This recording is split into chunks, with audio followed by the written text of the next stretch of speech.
Kidney stones ఉన్నప్పుడు మనం ఎట్లాంటి పరీక్షలు చేయించాలి? ఇందాక మనం చెప్పిన సిమ్టమ్స్ ఉంటే మీరు యూరాలజిస్ట్‌ని సంప్రదిస్తే ఫస్ట్ ఏంటి మన స్టోన్ కన్ఫర్మేషన్‌కి ఇనిషియల్‌గా చేయించే పరీక్ష అల్ట్రాసౌండ్ అబ్డామిన్.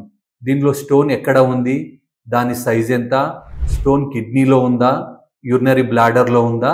లేకుంటే కిడ్నీ నుంచి బ్లాడర్‌ని కలిపే ట్యూబ్‌ని యూరిటర్ అంటాము. దానిలో ఉందా అన్నది తెలుసుకుంటాము. నెక్స్ట్ ఏంటి అల్ట్రాసౌండ్‌తో పాటు ఎక్స్‌రే కేయూబీ.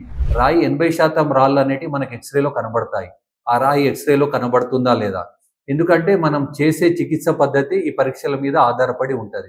నెక్స్ట్ చేసేదేంటి వన్స్ మనకు స్టోన్ కన్ఫర్మ్ అయింది అనుకోండి kidney CT scan చేపిస్తాము. City KUB అంటాము.